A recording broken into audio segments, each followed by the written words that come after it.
ቀዳማይ ጴጥሮስ ምዕራፍ 4 ቁጽሪ 16 ጀሚሩ ከምዚ ይብል ከም ክርስቲያን መኸራ እንተጸገበ ግና ስለዚህ ስም እዚ ንኣምላኽ የመስግኖ እምበር ኣይሓፍር። እቲ ፍርዲ ኣብ ቤት ኣምላኽ ዝጅምረሉ ግዜ መጺኡ እሞ ቅድም ኣባና ካብ ዝጅምርሲ እቶም ንወንጌል ኣምላኽ ዝዕዘዙ ደኣ መወዳቶም እንታይ ክኸውን እዩ። 18 እቲ ጻድቅ ብሓይሊ ገድሊ ዝድሕን ካብ ዝኸውን እቲ ዓማፅን ሓጥኣን ደኣ ኣበይ ክርኤ እዩ። ስለዚሁ ነቶም ከም ፍቓድ ኣምላኽ ኮይኖም ሓሰራ መኸራ ዝጸግቡ ዘለዉ ሰናይ እንዳገበሩ ንነፍሶም ኣብቲ እሙንን ፈጣሪ ደኣ የመዓጽንዎ ይብል። ጎይታ ኢየሱስ ተባረከ ይኩን። ከምዚ ዝብለና ዘሎ ጎይታ ሽሙ ተባረከ ይኩን። እቲ ፍርዲ ኣብ ቤት ኣምላኽ ዝጅምር ግዜ መጺኡ ይብለና ኣሎ። ፍርዲ ፍርዲ ፍርዲ ኣምላኽ ፍርዲ ኣብ ቤት ኣምላኽ ዝጅምረሉ ግዜ መጺኡ ኣሎ። ንምንታይ ካብ ቤት ኣምላኽ ይጅምር ኢልና ተሓቲትና ክልተ ነገር፣ ሰለስተ ነገር፣ ኣርባዕተ ነገር ንረኽበሉ። ካብ ቤት ኣምላኽ ፍርዲ ዝጅመረሉ ብመጀመርያ ሓደ ንሕና ውሉድ ኣምላኽ ኢና፣ ኣመንቲ ኢና፣ ቅድሚ ኩሉ ምሕረት ረኺብና ኢና። ብገንዘብና ይገዛእናዮን ብጽባቐ ብትምህርቲ ብዓሌት ብተፈላለየ ነገር ብምድራዊ ነገር ንብሎ ኣየምፃናዮን። ዘምፃናዮ ዋጋ ዝኸፈልናሉ የለን።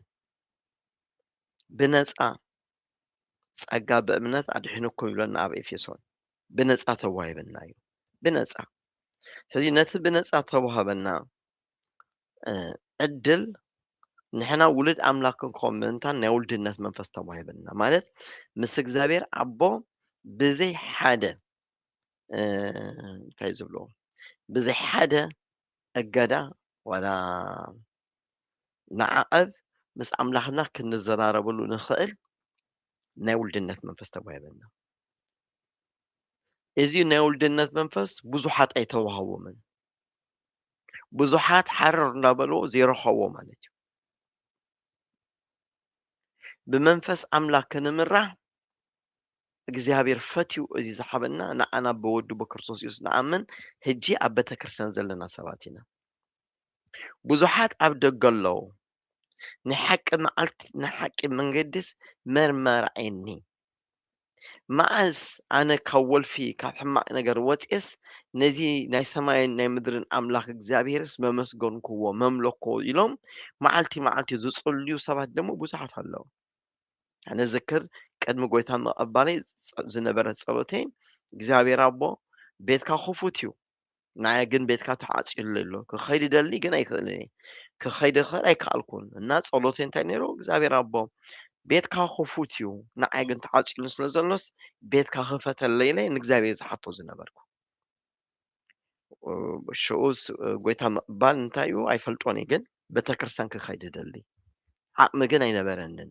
ድሌት ሃለኒ ዓቕሚ የብለይን።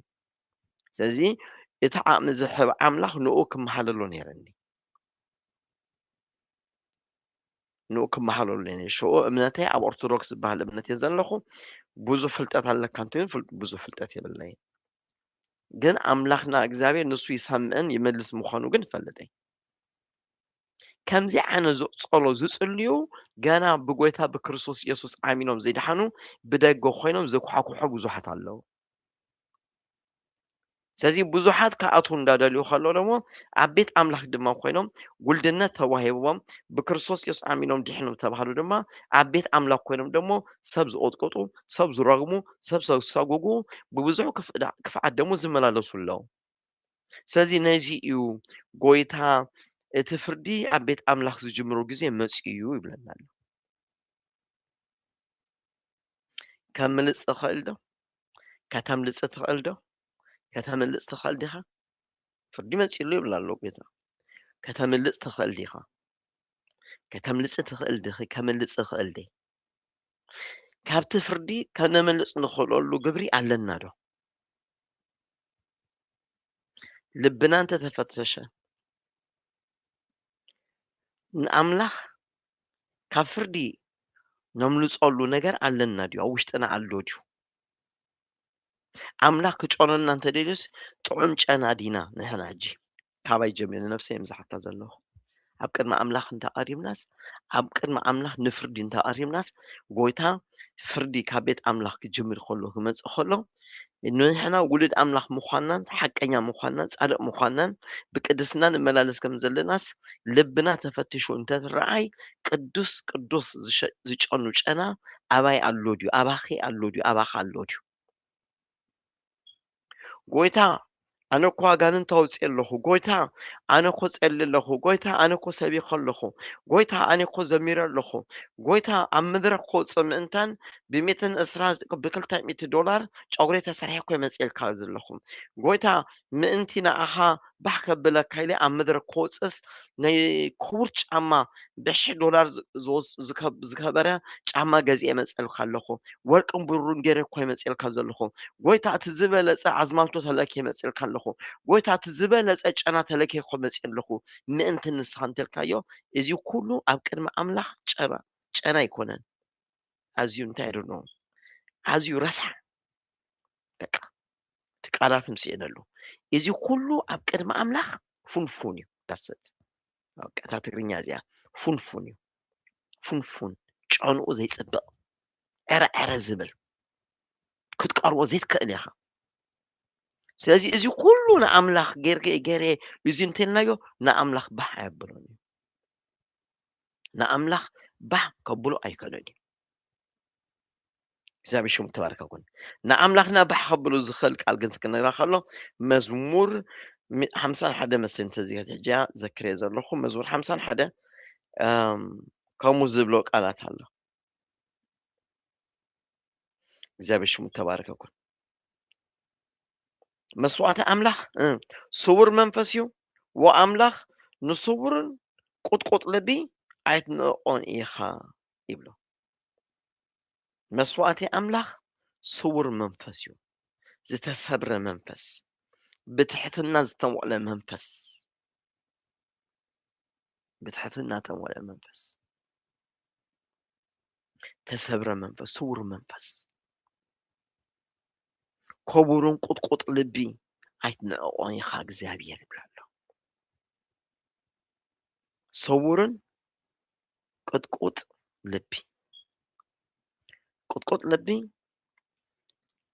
ኣቡዑር ወይ ድማ ኣባግዕ ከየፋረዩ እንተደልዮሞም ክሓርሱሎምን ስግኦም ክድልብን ንምግቢ ክኾን እንተኮይኑ ኣባግዕን ኣቡዑር ይቅጥቀጡ እዮም ከፋርዩ ኣይክእሉን እዮም ክፋርዩ ኣይክእሉን እዮም ነብሶም ጥራይ ይደልብ እሞ ክሸጦም ከሎም ክሓርሱሉ እንተድዮም ኣቡዑር ክሕረሰሎም እንተደልዩስ ሓይሊ ዘለዎም ይኾኑ ማለት እዩ ስለዚ ጎይታ ቁጥቁጥ ልቢ ክብለና ከሎ ክፍዓት ከበቅል ዘይክእል ወዲ ዓደይ ዘይብል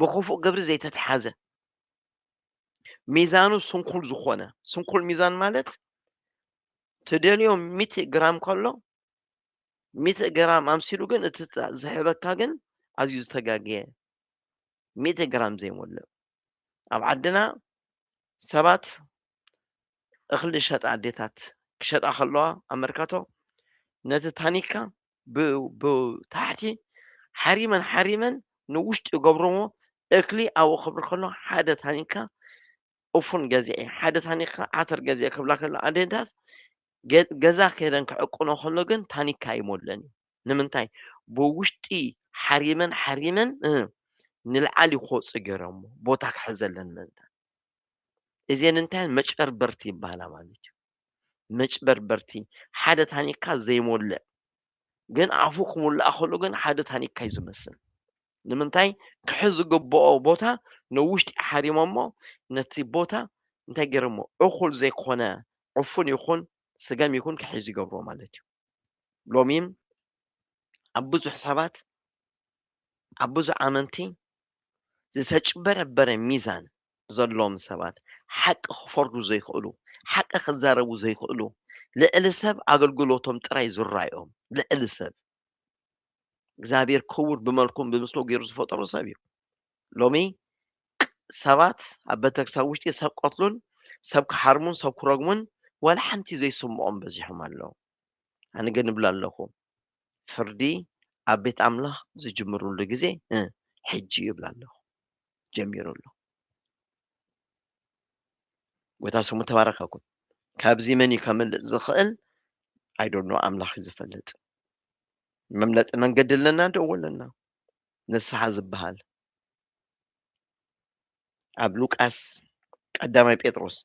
ቀዳማይ ጴጥሮስ ምዕራፍ 2 ቁፅሪ 8 እምኒ መዐንቀፍን ከውሒ ምስታትን ድማ እዩ ብዘይምእዛዞም በቲ ቃል ይዕንቀፉ ነዚ ድማ ምዱባት እዮም።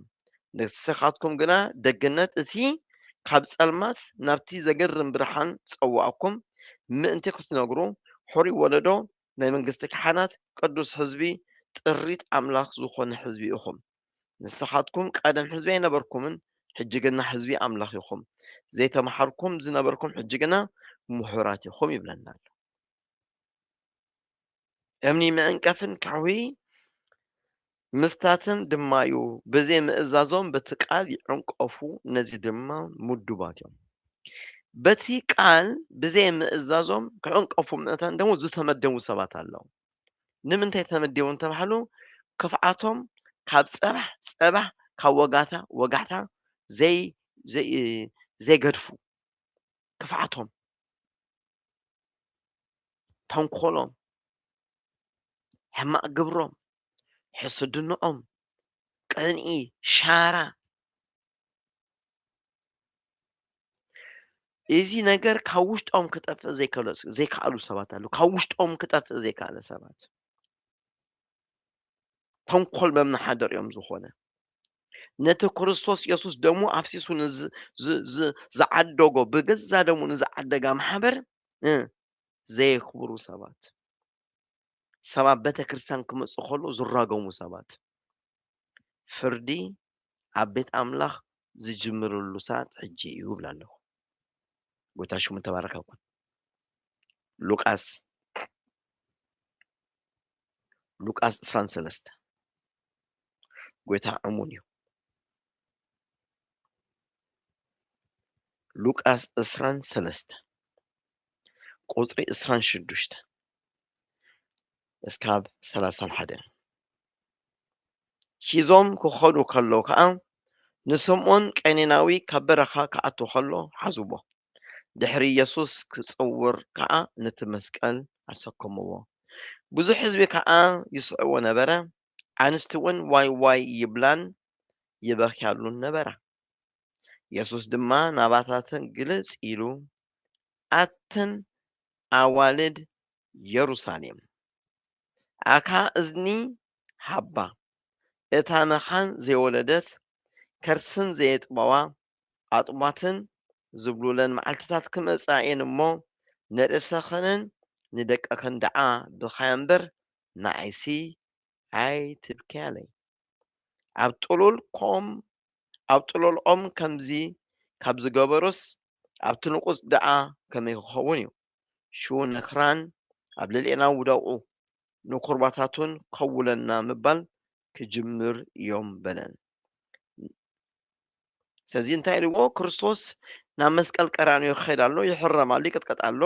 ብዙሓት ኣዋልድ ኢየሩሳሌም ድማ ይበኽያ ኣለዋ። ንኣኽንን ንደቅኽን ብኽያ ንኣይ ኣይኮነ ይብለና ኣሎ። እሱ ናብቲ ተፀዋዕሉ ፅዋዓት እዩ ዝኸይድ ዘሎ።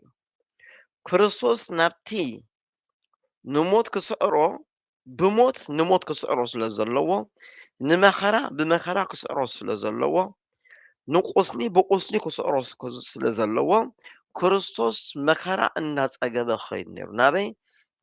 ንሞት ክስዕሮ ንዘላለም ሞት ንዘላለም ፀልማት ክስዕሮ ናብቲ መሳዕሪኡ ቦታ ይወስደሉ ይኸይድ ኣሎ። ስለዚ ምብካየን ጥዕና ከም ዘይብሉ እዩ ዝነግረን ዘሎ። ከምኡ እንታይ ኢልዎን ኢየሱስ ድማ ናባታተን ግልጽ ኢሉ ኣተን ኣዋልድ ኢየሩሳሌም ኣካ እዝኒ ሓባ እታ መኻን ዘይወለደት ከርስን ዘየጥቦት ኣጥዋንን ዝብሉለን መዓልትታት ክመጹ እዮም እሞ ንርእስኽንን ንደቅኽን ደዓ ብኽያ እምበር ንዓይሲ ኣይትብክያለይ። ይገርም እዩ። ኣብ ግዜ ደርጊ ሰባት ኣብ ኤርትራ ኸዱ ውትድርና ኸዱ ሞይቶም ይመጹ ሬሳ ይወሃቦም ነቶም ስድራ ኣብ ውግእ ሞይቱ ይኸይድ ይመውት ይኸይድ ሞይቱ ጥራይ ኢና ንሰምዕ ካብተን ዝወለዳስ ዘይወለዳ ዝቀስንሉ ግዜ ነይሩ ኣብ ግዜ ደርጊ ሰብ ይግፈፍ ብግዲ ናብ ውትድርና ኸይድ እተን ዘይወለዳስ ካብተን ዘይወለዳስ ቀሲነን ዝሓድሩሉ ግዜ ነይሩ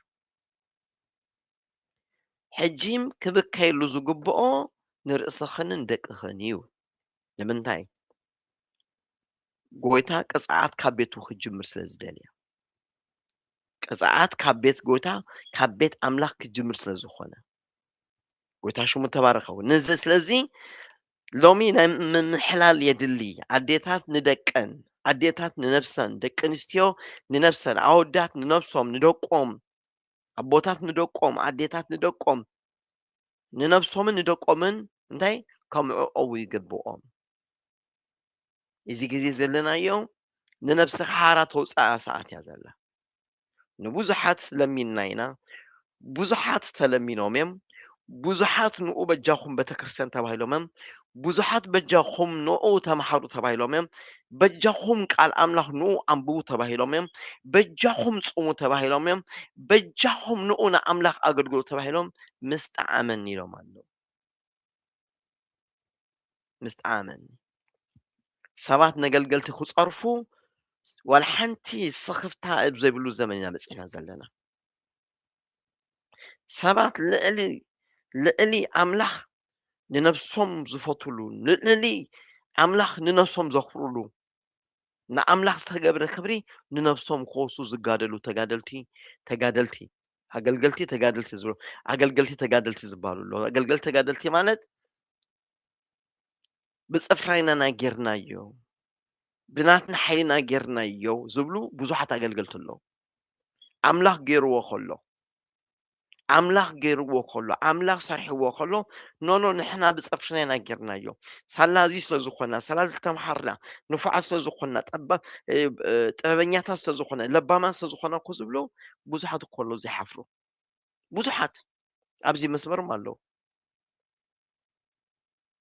ኣለዉ ንሕና ለባማት ኢና ሳላ ንሕና እያ ዝብሉ ደሞ ኣለዉ ኣመንቲ ተጋደልቲ ይበሃሉ እዚኦም እንጂ ኣመንቲ ተጋደልቲ ብፀፍርናን ብቅልፅምናን ዝብሉ እሱ ብቁልፅሙ ንዝገበሮ ብቁልፅምና ዝብሉ ንሱ ብሓይሉ ንዝገበሮ ብሓይልና ዝብሉ ኣለዉ እዚ ምስ ኣምላኽ ባዕሲ ይበሃል እዚ ኣብ ቅድሚ ኣምላኽ ፉንፉን እዩ ናብ መንግስቲ ሰማይ ኣይተወካን እዩ ካብ ክብሪ የጉድለካ እዩ ነዚዩ ቃል ኣምላኽ ክዛረብ ከሎ እቲ ጠጠው ዝበለ ዝመስሎ ከይወድቕ ይጠንቀቕ እቲ ጠጠው ዝበለ ኣይኮነ ዝበላ እቲ ጠጠው ዝበለ ዝመስሎ ብቅልፅመይ ብፅፍረይ ብሓይለይ ዝብል ማለት እዩ ከይወድቅ ይጠንቀቕ በቃ ኣነስ ጠጠው ኣይበልኩን ኢለይ ከእመና ክነብስ ኣለኹ ኣነ ጠጠው ኣይበልኩን በቃ ከይመስለኒ ጠጠው ዝበልኩ ከይመስለኒ ኣይ ጠጠው ኣይበልኩን በቃ ጠጠው ዝበልኩ እንተመስልኒ ከይወድቕ ኣካይደይ ክጥንቀቀሉ ኣለኒ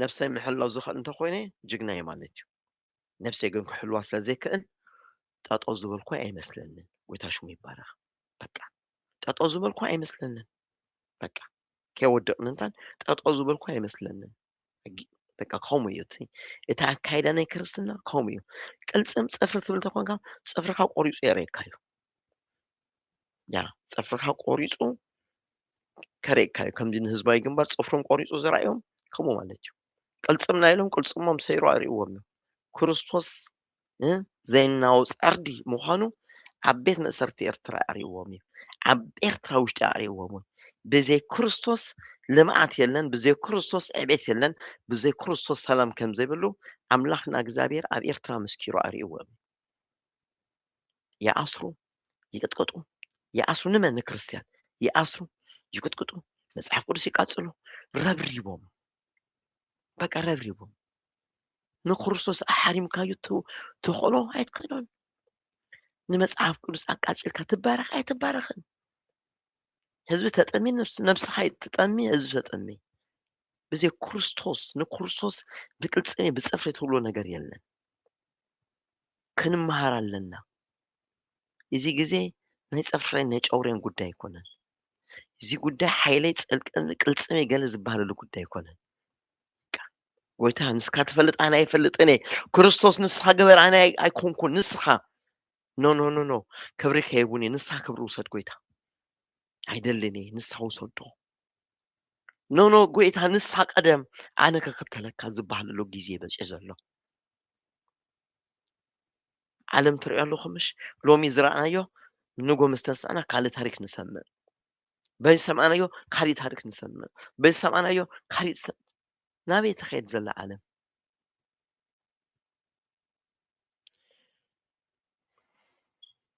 ጎይታ ሽሙ ተባረኸ ይኹን። ኤርምያስ 25 ጎይታ ረዳእና። ኤርምያስ 25 ቁፅሪ 28 29 ከይሰትዩ ድማ ነታ ጽዋ ካብ ኢድካ ምቅባል እንተ ኣብዩ እግዚኣብሔር ጎይታ ሰራዊት ምስታይሲ ክሰትዩ ኢኹም ይብል ኣሎ ክትብሎም ኢኻ። እነሆ በታ ሰመይ እተሰመየት ከተማ ምቅጻዕ እጅምር ኣለኹ እሞኸ ንስኻኹም ዶ ኣይትቀጻዕኹምን? ክትተርፉ ኢኹም ኣብ ምድሪ ዝነብሩ ኩሎም ሰፊ ክጽውዓሎም እሞ ከይተቀጻዕኹምሲ ኣይክተርፉን ኢኹም ይብል እግዚኣብሔር ሰራዊት ጎይታ። ስለዚ ከዓ እግዚኣብሔር ካብ ላዕሊ ክጭድር ካብቲ ቅዱስ ስፍራኡ ከዓ ድምፁ ከስምዕ ነመጓሲኡ ኣበርቲኡ ክጭድርሉ ነቶም ኣብ ምድሪ ዝነብሩ ኩላቶም ድማ ከም ጭድርታት ረገጽቲ ወይኒ ይጭድርሎም ኣሎ ኢልካ ኩሉ እዚ ቃላት እዚ ተነበየሎም። ከም ምንታይ ኢለዎም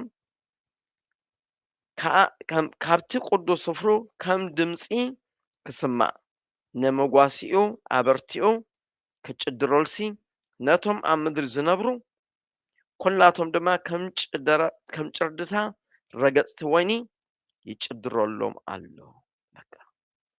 እግዚአብሔር ሽሙ ተባረከ ይኹን። ናይ ረገጽቲ ወይኒ ጭደራ ሸይጣን እንዳተረግጸ ሓሶት እንዳተረግጸ ሻራን ዓሊትን እንዳተረግጸ ክፍዓት እንዳተረግጸ ፈረሳዊነት እንዳተረግጸ ንጭድረሉ መዓልቲ ኣሎ። ኣብ ሓቂ ጠጠው እንተኢልና ኣብ ሓቂ ጠጠው እንተይዘበልና ድማ የለናል ማለት እዩ። ኣብ ሓቂ ቦታ ጠጠው እንተልና ግን ኣብ ልዕሊ ጸላእትና እንዳረገጽና ኣብ ተመነንን ቅቢትን እንዳረገጽና ከምቲ ዋይኒ በቕፅሎ ወይኒ እንዳረገጸ ዝጭድር እንዳተሓወሰ ዝጭድር ከምኡ ኮይና ክንጭድረሉ ግዜ ደግሞ ኣሎ ተዋሂብና ኣሎ። ቅፅዓት ኣሎ ካብ ቅፅዓት ክድሕን ኣብ ኢድ ኣምላኽ ኣብ ስራሕ ኣምላኽ ኣብ እዩ ኣምላኽ ንጭድረሉ ግዜ ደግሞ ኣብ ቅድሜና ኣሎ። ኖ ንምርኣይ ግን መጀመርያ ኢድካ ክትሓፅብ ኣለካ። መጀመርያ ኢድካ ክትሓፅብ ኣለካ። መጀመርያ ካብ ክፍዓት ከተለግስ ኣለካ። ጎይታ ሽሙ ተባረከ ኮነ። ሮሜ ወንጌል ናብ ሰብ ሮሜ ምዕራፍ 2 ቁፅሪ 8 ነቶም ንዓመፃ ዝእዘዙ እምበር ንሓቂ ዘይእዘዙ መሻሮቲ ግና ቁጣዓን መዓትን ክወርዶም እዩ። እከይ ንትገብር ዘበለት ኩላ ነፍሲ ሰብ ጭንቀትን ፀበባን ክወርዳዮ እሞ ቅድም ናይሁዳዊ ከምኡ ከዓ ንጾራዊ ሰናይ ንዝገብር ዘበለ ኩሉ ግና ግርማን ክብርን ሰላምን ክሕውዞ እዩ። ቅድም ናይሁዳዊ ከምኡ ከዓ ንጾራዊ ኣብ ኣምላኽሲ ኣድሎ ገጽ የልቦን። በቃ ኣብ ቅድሚ ኣምላኽ ኣድሎ የለን።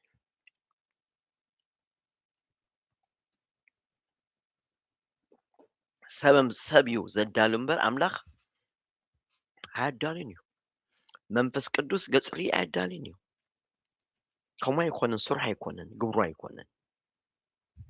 ስለዚ ኣድሎ ክፍዓት ሻራ ሕማቅ ግብሪ ውርደት እዩ ዘምጽእ ውርደት ሰናይ ንዝገብር ግና ሰናይ ንዝገብር ዘበለ ኩሉ ግና ግርማን ክብርን ሰላምን ክወሃቦ እዩ ቀዲምና ሃዊዳዮ ከምኡ ከዓ ንጹራዊ ይብላ ኣብ መንጎ ኣምላኽ ፍልለይ ኣሎ የለን ንጹራይን ኣይሁድን ብሓደ ዝርኦም ንምንታይ እሱ ናይ ኩሉ ጎይታ ስለ ዝኾነ ሰብ ሰብ ጥራይ ክፈላለይ ሰብ ብጎይታ ይኻይሉ ደስ ካብ ዝብሎ ይሓይሽ ሰብ ሰብ ብጎይታ ምዃንካ ሰሚዑ ክሕጐስ ዝግብኦስ ዓልየትካ ኣጻሪኡ ወዲ ጎደቦን ወዲ ስንጭሮን ወዲ ጎቦን እንተኾይንካ ጥራይ ይሕጐስ እዚ ኮ ፀገም መፂኡ ዘሎ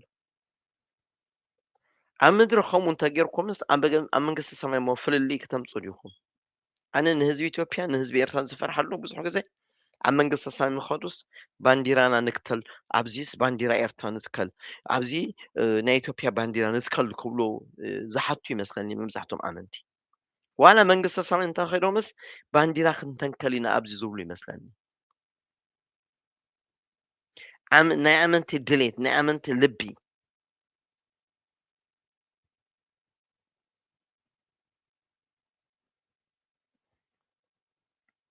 ጎይታ ልቢ ይሃበና ጎይታ ሽሙ ተባረከ ኮን ሕዝቅኤል ኣብ መጽሓፈ ሕዝቅኤል ትንቢተ ሕዝቅኤል ሶሪ ትንቢተ ሕዝቅኤል ምዕራፍ 9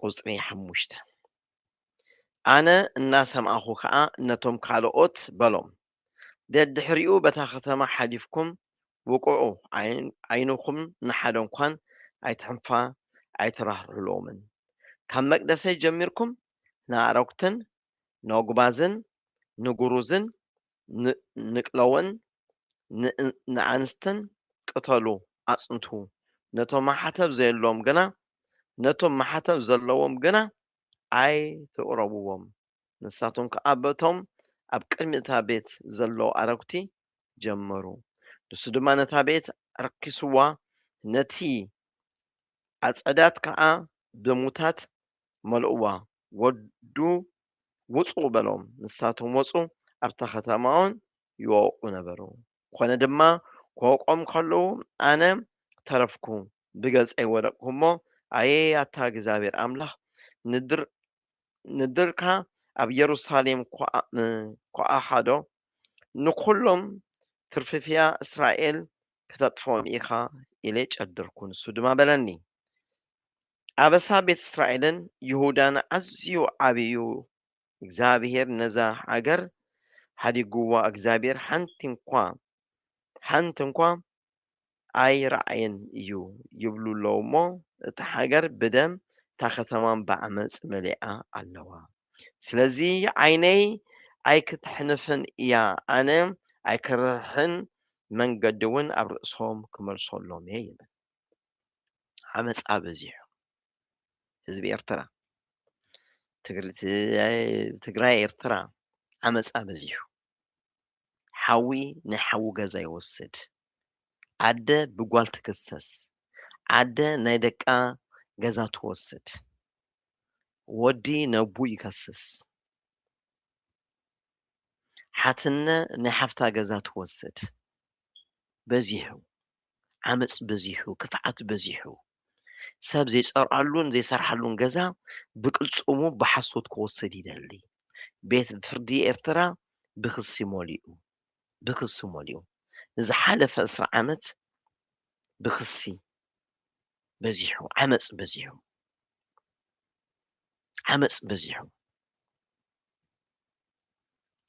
በዚሑ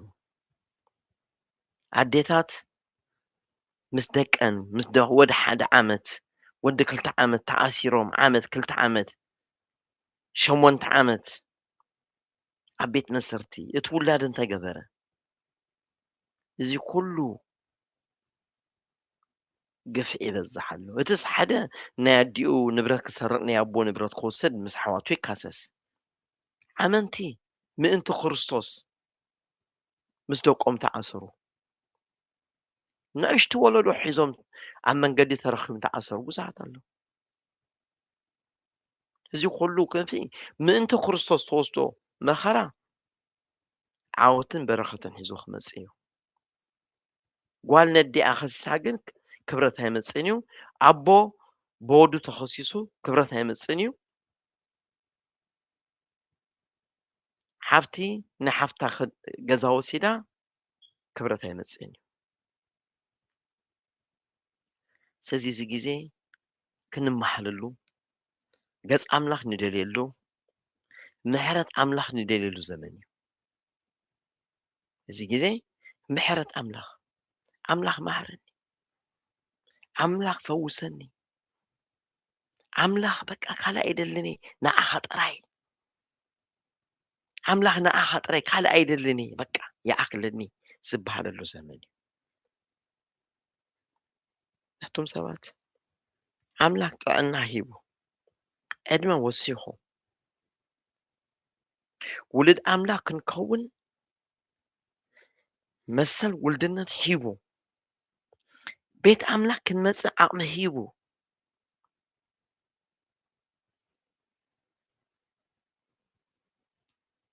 እዚ ኩሉ ዝገበረ ብነፃ እዩ፣ ብገንዘብ ኣይኮነን። ብነፃ እዩ። ዝኸፈልክዮ የብልክን፣ ዝኸፈልክዎ የለን። ያ በዚሑ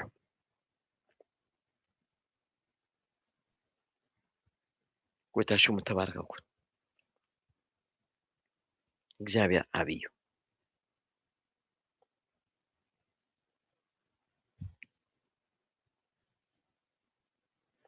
እግዚአብሔር ሰናይ እዩ።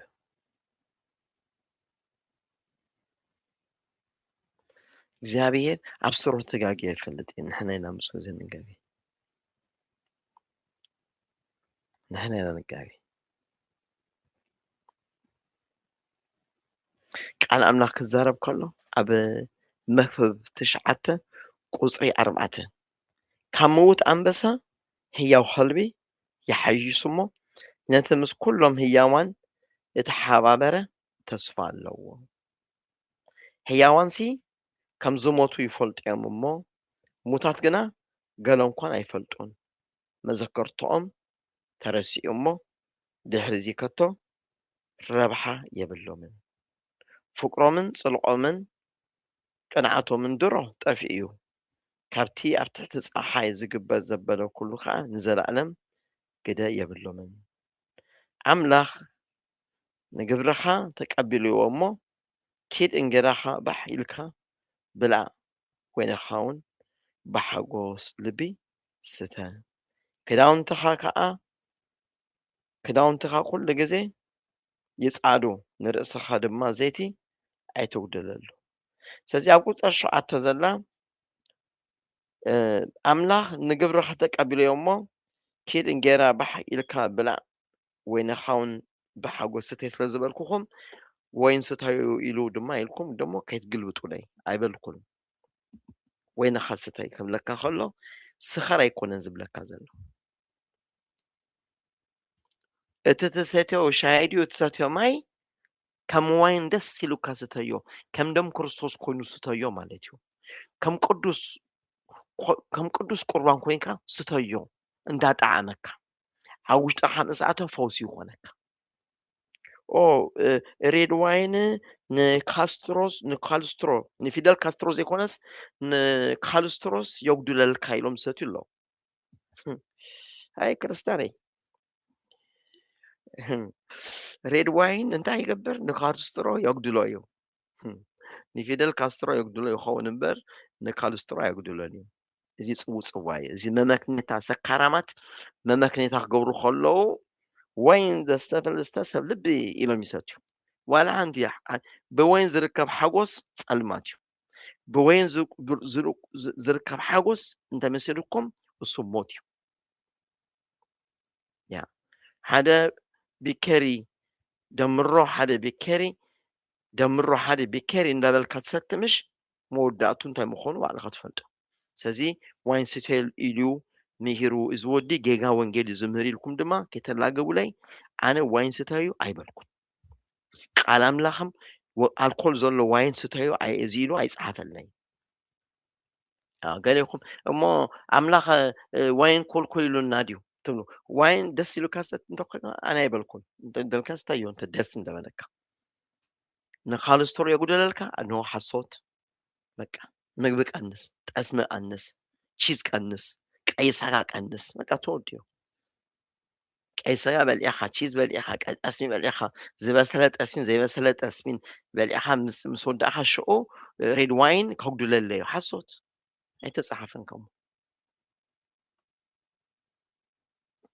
እዚ እዩ ንብዙሕ ክርስቲያን ኣታሊሎ ዘሎ ትምህርቲ ዋይን ፀገም የለን ጳውሎስ ከማ ኒጢሞቴዎስ ስተይልዎ መን ኢሉካ ከብደካ ይሓመካ ድዩ ከብደካ ይሕመካ ኣሎ ከይደ ዶክተር ተረኣይ እንታይ ኣሎ ፀገም ያ ኣነኖ ድሓን ኣይከይዲ ዶክተር ጳውሎስ ኒጢሞቴዎስ ዝለዝበሎ ክሰትየ እዚ ሓጢአት እዩ መታለሊ እዚ መደናገርቲ ጥቅሲ ይጠቕሱልካዮም ክእምፁ ከለዉ ኣብ ቤት ኣምላኽ ከምኡ ዓይነት ኣይሰርሕን እዩ ጎይታ ሽሙ ተባረኸ ይኹን ብዘይ ቅድስና ንእግዚኣብሔር ዝርኦ የለን ወይን ዘምፅኦ ቅድስና ኣይኮነ ሞት እዩ ዘምፃልካ ሰቲናዮ ስንፈልጥ ተዘይንሰትዮ ነርና ኣይመነገርናኩም ነርና ወይን ሰቲኻ 1+1 ክብሉካ ከሎ 11 ኢኻ ትብሎም እምበር ክልተ ኣይትብሎን ኢኻ ስለዚ ኣይጠቕመካን ይግደፎ ጎይታ ሽሙ ተባረኸ ይኹን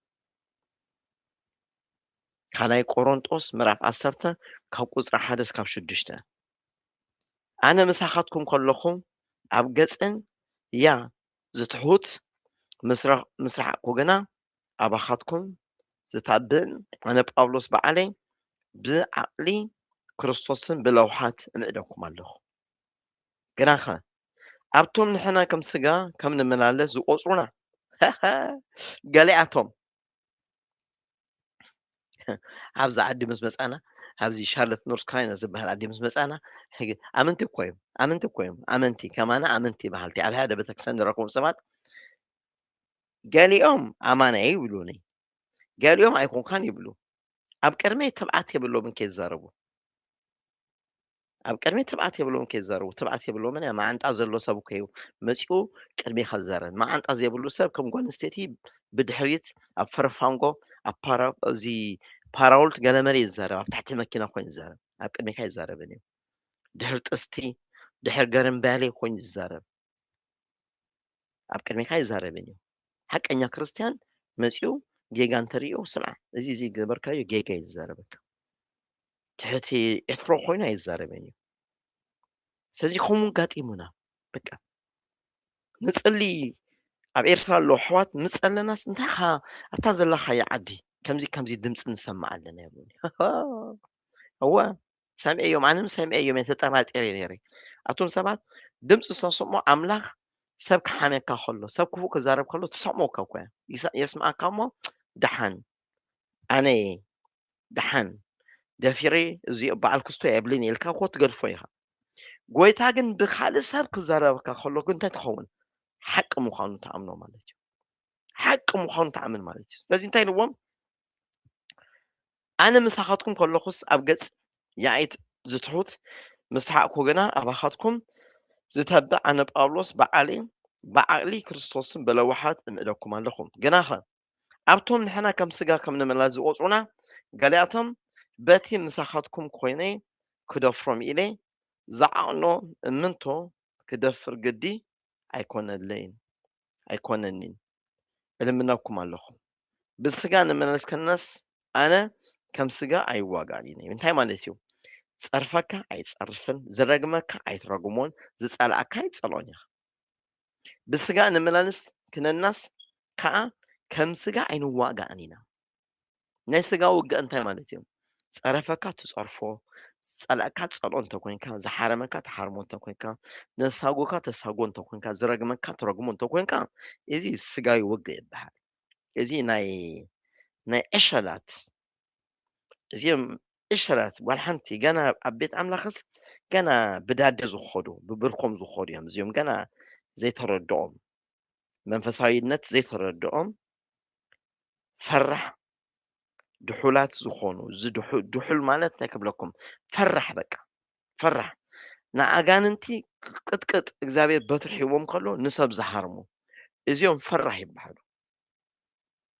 ከምዚ ከም ዓድና ውሻጦ ገዛ እንተዝነብር ጎይኻ ተኣትወሉ ኣይኮነን። ኣብዚ ግን ውሻጦ ገዛ ኣለና። በትሪ ከሎ ውሻጦ ገዛ ኣለና። ሽም እግዚኣብሔር ጽኑዕ ገንቢኡ ጻድቃንም ኣብኡ ጎዮም እንታይ ይገብሩ? ኣብኡ ይጸልዩ ይዕቆቡ። ስለዚ ውሻጦ ገዛ ኣላትና። ክፉዓት ገበርቲ ኣብ ቤተክርስትያን ኮይኖም በትሪ ከልዕሉ ከለዉ መዕቆቢ ቦታ ኣላትና። ውሻጦ ትበሃል። ኣብ ዓድኻ ውሻጦ፣ ኣብዚ ድማ መዕቆቢ ገዛ ትበሃል። ሪፊውጅ ንገብረሉ ንሕባኣሉ ሽም እግዚኣብሔር እንታይ ኢልና ጽኑዕ ገንቢዩ ጻድቃንም ናብኡ ጎዮም እንታይ ይገብሩ? ይዕቆቡ። ንዕቆበሉ ቦታ ኣለና። ዋይ ናይ ክፉዓት ገበርቲ በትሪ ከይረኸበካ ያ ንምንታይ ንኦም ዝገዶም ንዓኻ ዋላ ሓንቲ ንቁሩብ ግዜ ሕቆይ ክትብል ትኽእል መንኮበይ ትብል ሜቢ ርእሰይ ትብል ንቁሩብ መዓልቲ ዊስነይ ትብል ንኦም ግን ክገዶም እዩ። ስለዚ ንኦምም ከይረሙ ክልብሙ ኢልካ እንታይ ትገብር? ናብቲ ጽኑዕ ግንቢ ዝኾነ ኣምላኽና ሰማይ ምድርን ዝፈጠረ ናብኡ ጎይኻ ትዕቆብ ማለት እዩ። ጎይታ ሽሙ ተባረከ ይኩን። ቁፅሪ 4 ዓጽዋር ውግና እንታይ ኣብ ቅድሚ ኣምላኽ ንምፍራስ ጽኑዕ ወርድታት ብርቱዕ እምበር ስጋዊ ኣይኮነን። በትሪ ኣይንልዕል ኢና፣ ፀርፊ ኣይንልዕል ኢና፣ ክፉእ ኣይንሕዝን ኢና፣ ክፉእ ኣይንገበር ኢና። ንክፉእ ገበርቲ ከምቲ ግብሮም ንፍንፍኖም ኢና ንምንታይ? ብክፉእ ግብሪ ንምእናዕ ገጽ ኣምላኽ ዝርኢ ሰብ የለን። ክፉእ ገይሮምካ ክፉእ ኣይግበር ነውሪ እዩ። ኖ ዩ ዶንት። ንምንታይ? ትኣትወላ መንግስቲ ኣምላኽ ብክፍዓት ዝኣትው የለን። ኦኬ ብቅንዒ ብሻራ ብተንኮል ብክፍዓት ንገጽ ኣምላኽ ዝርኢ የለን። ስለዚ ንገጽ ኣምላኽ ክርኢ ዝደሊ እንተሎ ካብዚ ረስሓ ዝኾነ ግብሪ ክልግስ ኣለዎ። ስለዚ ረስሓ ግብሮም ሒዞም ክመፁ ከሎ ካብኦም ተሓድም ኢኻ። ንምንታይ? ኣይጠቕሞምን እዩ። ከተጥፎም እንተደሊኻ ግን ኣብ መንጎኦም ጠጠው ትብል በቃ። ንክርስቲያን ከተቅፅኦ እንተደሊኻ ክርስቲያን እንዳበደለካ ክርስቲያን ክፉእ እንዳገበረካ እግዚኣብሔር ክቆፅኦ እንተደሊኻ ኣብ መንጎኦም ጠጠው ኢኻ ትብል። ጠጠው ሳቅ በቃ መዓልቲ እግዚኣብሔር ፍረደለይ፣ እግዚኣብሔር ፍረደለይ፣ እግዚኣብሔር ፍረደለይ። ቀኑዕ ፈራዲ ዲኻ? እወ ፍረደለይ። እግዚኣብሔር ብሽም ክርስቶስ ናባኻ መፅእ ኣለኹ፣ ፍርዲ ይሓትት ኣለኹ፣ ፍትሕ ኣውፃለይ። ንስኻ ኣምላኽ ፍትሒኻ እንዳበልካ እኮ ኣብ ቤተ ክርስቲያን ንብዙሓት ኣብ ቅድሚ ኣምላኽ እንዳተቐፁ ክነብሩ ትገብር ኢኻ። ውግእ ግን ከምኡ ኣይኮነን። ውግእ ነቲ ስጋን ደም ዝለበሰ ገዲፍካ ድሕሪኡ ኮይኑ ዝዓይ ዘሎ ሓሳድ መንፈስ፣ ተንኮለኛ መንፈስ፣ ክፉእ ግብሪ ዝምሕዝ ንኡ ኢኻ ተሳጊርካ ብሽም ክርስቶስ ኬድካ ቀጥቂጥካ ካብቲ ሰብ ትፈልዮ ማለት እዩ። ንሉሲፈር ሓሳቡን ድሌቱን ካብ ልቦም ኣውፂኢኻ ትጉሕፎ ብሽም ክርስቶስ ኢየሱስ ስም። ነቶም ሰባት ተምፆም ናብ ቤት ኣምላኽ ተናግፎም እምበር ከምዚ ፈርሓ ስጋን ደምን ዝበዓ ዝነብር ኖ I don't like it. I've never been there. I don't like it. ከምኡ ዝበኣሱ ክርስቲያን ክርኢ ከለኹ ኣይ ከምዚ ጫማኻ ምንጋፍ ከምኡ ገይረ ዝነክፉ ንምንታይ? ኣይጠቕመካን ኣይጠቕመክን እዩ። ስለዚ ቅዱስ ዝኾነ ውግእ ክትዋጋእ ብርቱዕ ዝኾነ ውግእ ክትዋጋእ ክትስዕር እንተኮይንካ ውግእኻ ምስ ሰብ ኣይትግበሮ ምስ መናፍስቲ ያ ነቲ ክፉእ መንፈስ ናይ ኢዜቤል መንፈስ ናይ ቡዳ መንፈስ ሓሳድ መንፈስ ተቆኒሎም ኢሉ ዝቁነን በኢየሱስ ክርስቶስም ዘቢጥካ ተሰጎ ነቲ መንፈስ ነቶም ሰብ ግደፎም ንሶም ዘሚሮም ኢሉ ዝምሩ ሰቢኾም ኢሉ ዝዝምሩ ጸልዮም ኢሉ ዝጽልዩ በዚ ኣብ ቤት ኣምላኽ ኣብ መንግስተ ሰማይ ኣይእተውን እዩ። ነዚኡ ጎይታ ፍርዲ ካብ ቤት ኣምላኽ ዝጅምረሉ ግዜ ሕጂ ኢሉ ኣሎ። ቁፅሪ 5 ብኡ ከዓ ሓሳባትን ምስ ፍልጠት ኣምላኽ ንዝፃላልዕል ዝበለ ነገር ኩለን እንዳፈስና ኩሉ ኣእምሮን ንምእዛዝ ክርስቶስ ንማድ ኮና the bottom part ወይ the end of it እንታይ እዩ? ነታ ኣእምሮ ናብ ክርስቶስ ምማርኽ ማለት እዩ። ኣምላኽ ምሳኻ ምዃኑ ከተርኢ ክትክእል ኣለካ። ተባዕ ክርስቲያን ኣምላኽ ምሶ ምዃኑ ከርኢ ክኽእል ኣለዎ። ተጻሪፍካ ኣይኮንከን ተባይስካ ኣይኮነን ንክፉእ ግብሪ እንዳናእካ ንዓሌተኛታት ዓሌትኩም እንዳገደፍካ ንሻረኛታት ሻሮም እንዳገደፍካ ንክፉእ ገበርቲ ክፋእቶም እንዳገደፍካ እ ንተወዳደርቲ ውድድሮም እንዳገደፍካ ንሓሳዳት ሓሳዶም እንዳገደፍካ ነቶም ተራገምቲ ርግማኖም እንዳገደፍካ ኣሎ ኢኻ ተኻይድ በቃ ኣምላኽ ምሳኻ ምዃኑ ዘይናውፅ መንግስቲ ዘይንቅጥቀጥ መንግስቲ ዘይፈርሕ መንግስቲ ከም ዘለካ ከተሪኦ እንተኮንካ ንስኻ ጠጠው ክትብል ኣለካ ንስኺ ጠጠው ክትብል ኣለኪ ጠጠው ማለት እንዳተቀጥቀጥኩ ኣብ ሓደ ቤተክርስትያን ኮፍ ንበል ኖ ከምኡ ኣይኮኑን ዝብለካ ካብ ባእሲ ካብ ሻራ ሕደም ማለት እዩ ሕደም ነቲ ድሕሪኦም ኮይኑ ዝሰርሕ መንፈስ ግን ፀፍዓፊኢኻ ኣልግሶሱ ኣስብ ተባኢስና ንኣተሉ መንግስቲ ኣምላኽ የብልና ተሓራሪምካ ተኣተሉ መንግስቲ ተሓራሪሞም መንግስቲ ኣምላኽ ክኣቱ ደልዩ ኣለዉ ንሕና ግን ካብኦም እንታይ ኣይኮንና ንሕና ውዲት ናይ ሸጣን እንታይ ኣይንስሕቶን ኢና ሓሳባቱ ኣይንስትሖን ኢና ብሽም ኢየሱስ ክርስቶስ ሓሳባቱ እንታይ ንገብር ነፍርሶ ብመዶሻን ብሓዊ መንፈስ ቅዱስ ጌርና መሰዊኡ ነፍርስ ሓሳቡ ነቃፀል ማለት እዩ ሰብ ክቀበለካ ከይቀበለካ ሰብ ክፈቶካ ከይፈቶካ ይኽእል እዩ መሰሉ እዩ መሰሉ እዩ መሰሉ እዩ ሰብ ግዴታ የብሉን ፍትወይ ንብቻ ኸይልካ ግዴታ የብልካን ኖ ከምኡ ዝበሃል ፍቅሪ የብልናን ንሕና እኮ ቫለንታይን ዳይ ኣይኮነ ንሰብክ ዘለና ኦኬ ቫለንታይን ዳይ ኣይኮነ ቫለንታይን ንሰብክ እንተኮይና ከድካ ፍዮሪ ገዛ ከድካ ፈየር ሓባ ከድካ ድራሩ ሰዳ ድራሩ ሰዶ ምበልና ነርና ከምኡ መሃርና ነርና ናይ ቫለንታይን ዳይ መምህር ኣይኮናን ንሰኽቦ መንግስቲ ናይ መንግስቲ ኣምላኽ ትምህርቲ ቅድስናን ትምህርትን ሓቅን ትምህርቲ ዓወትን ትምህርትን ፍቅሪ ኢና ንምህር ክተብዓስ ክተቀጣቀጥ ኣይንብልን ኢና ኣይጠቅመናን እያ ወይ ደሞ ተዓሊም ኣይኮነን ንምህረኩም ኣብ ሳዋ ኣይኮናን ዘለና ከምዚ ኢልካ ተኩስካ ግንባሩ በሎ ኣይንምህርን ኢና ኣይምልከተና ንሱ ዝምልከተና ነቲ እግዚኣብሔር ብምስሉም ብዓርያናቱ ገይሩ ንዝፈጠሮ ሰብ ንዑ ሒዙ ዘሎ ናይ ክፉእ ኣሰራርሓ ንሱ ገሓፂፅካ ከተውፅኦ ኣለካ ገሓፂፅካ ኣየውፅእ እንተኢልካ ገሓፂፅካ ብሰይፊ ኣምላክ ገሓፂፅካ ተውፅኦ ብደም ክርስቶስ ፀሪግካ ተውፅኦ ብሓዊ መንፈስ ቅዱስ ኣቃፂልካ ተውፅኦ ብሰይፊ ኣምላክ ቆሪፅካ ተውፅኦ ኣነ ዝፈልጣ ክርስትና ከምኡ እያ ጀሓራ ኣይፈትውን እየ ኣይምልከት ብጀሓራ ኣይኮንኩን ጎይታ ዝፈልጦ ብተግባር እየ ዝፈልጦ ንኣነ ጎይታ ኣነ ብጎይታ ብግብሪ እየ ዝፈልጦ ብጀሓራ ኣይፈልጦን እየ ብግብሪ ከም ደመና ዝኸበበና ብዙሕ ምስክርነት ኣለና ብናተይ ዕድመ ብናተይ ዘመን ብናተይ ሰዓት ብናተይ ግዜ ጎይታ ዝገበሮ ኣብ ዩቱብ ሪኤ ፕሮፊት ክስቶ ከምዚ ገይሩ ኣፖስቶል ክስቶ ከምዚ ገይሩ ፕሮፊት ክስቶ ከምዚ ገይሩ ኣሮን እዚ ናትና ስብከት ኣይኮነን ከምኡ ጎይታ ከምኡ ኣይመሃረንን ጎይታ ንዓይ እንታይ ገይሩለይ ጎይታ ኣብቲ ናተይ ሰዓት እንታይ ገበረ ኣብቲ ናብ ናተይ ዘመን ጎይታ እንታይ ገበረ ኣነስ ንጎይታ ብምንታይ ይፈልጦ ነዚ እዩ ሰብ ብቅድስና ክመላለስ ከሎ ዝምስክረሉ ምስክርነት ኩሉ ሻ ኣለዎ ሰብ ብሓቂ ኣብ ሓቂ ኣብቲ እርዲ ኣብቲ ክርስቶስ ኢየሱስ ጠጠው ክብል ከሎ ኣብ ቅድሚ ኣምላኽ ዝረኣይ ነገር ኣለዎ ኣምላኽ ዝጮኖ መስዋዕቲ ኣምላኽ ዝቕበሎ መስዋዕቲ ከተቀርብ ክትክእል ኣለካ ያ ስለዚ ኣብ ቅድሚ ኣምላኽ ባሕ ዘብሎ እንታይ ምዃኑ መርሚርኩም ቃል ኣምላኽ ከምኡ ዝብለና ሮሜ 12 ሮሜ 12 ጎይታ ሽሙ ተባረከ ይኹን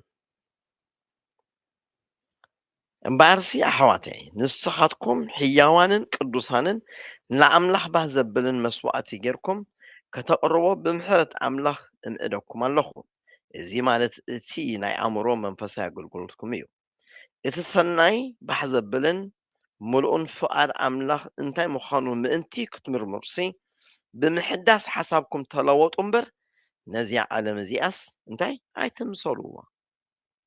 እዚ ዓለም እኮ ኸመይ እያ ጫማ ገዚአ ኢላ ጫማ ተግዝኣካ ሜካፕ ተለኪዮም ኢልካ ሜካፕ ተቆኒኖም ኢልካ የቆንነካ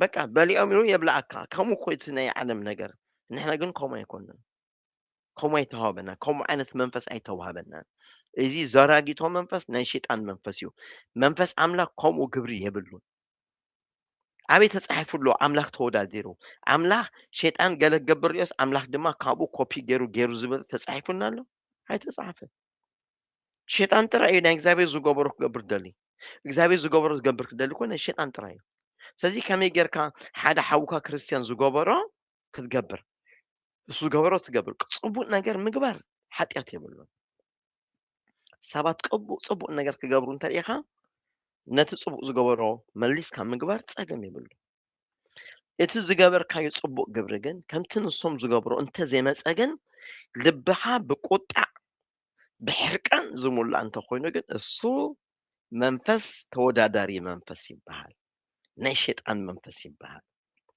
ተረዳእኩም ሓደ ብቀላሉ ቆብዕ ገዝእ ኣነ ቆብዕ ገብር እሞ ነታ ቆብዕ ኣነ ዝገበርኳ ካልእ ሰብ ይፈትዋ ፈትዩ እንታይ ብል ዋው ደስ ትብል ቆብዕ ካመይ ገዚእኻያ ካብዚ ቦታ ይርያ ጽቡቕቲ እያ ከይዱ ይገዝእ ከይዱ ገዚኡ ምስ መፀ ናባይ ምስ ቀረበ ኦ ማይ ጋድ እታ ቆብዕስ ናትካ ትመስል ግን ኣይኮነትን ኢሉ እቲ ሰብ ይሓርቕ እንተኾይኑ ንመጀመርያም ክገዝእ ዝገበሮ ኣምላኽ መንፈስ ኣይኮነን ናይ ሸይጣን መንፈስ እዩ ንምንታይ ምስ ገዝኦ እንተዘይተመላለሰ እንተዘይተመሳሰለ ክትሓርቕ የብልካን በቃ ቆብዕ ንምንታይ ተሰሪሑ ድዩ በቃ ቁሪቅ ይኸውን ፀሓይ እንተሎ እውን ፀሓይ ይከላኸለልካ ካልእ ጥቕሚ የብሉ መንግስተ ሰማይ ብቆብዕ ኣይትኣቱን ኢኻ ስለዚ ንመንግስተ ሰማይ ዘእተካ ነገር እንዳተወዳደርካ ጎይታ እንተመፅኡ ፍርዱ ከቢድ እዩ ሰብ ከመይ ገይረ እዩ ኣምላኽ ዝሰርሕ ከመይ ገይረ ንኣምላኽ ባሕ የብሎ ከመይ ገይረ ነቲ ኣምላኽ ዝሓበኒ እዮ ከመይ ገይረ ኣዮ ይኽእል ከመይ ገይረ ከሳልጦ ይኽእል ከመይ ገይረ ንኣምላኽ ከስምሮ ይኽእል እምበር እዚ ብዝጠፍእ ንብረት እንዳተወዳደርካ ምንባር ግን እዚ ኣጋንንታይ እዩ ጥቕሚ የብሉ ጽቡቕ ምግባር ሕማቕ ኣይበልኩኹም ጽቡቕ ኣይትግበሩ ኣይበልኩኹም እግዚኣብሔር ሽሙ ተባረከ ይኹን ስለዚ ኣነ ሎሚ ክምለስ ይደሊ ኣነ ሎሚ ነዚ ኣምላኽ ይደለየ ምስማዕ ሰሚዐ ኣለኹ ምስማዕ ሰሚዐ ኣለኹ ተመስኪርለይ እዩ ጎይታ ኣይተቐበልኩን ሎሚ ጎይታ ክቕበል ይደሊ ዝብሉ ሰብ መጀመርያ ንኣኹም ዕድል ክህብ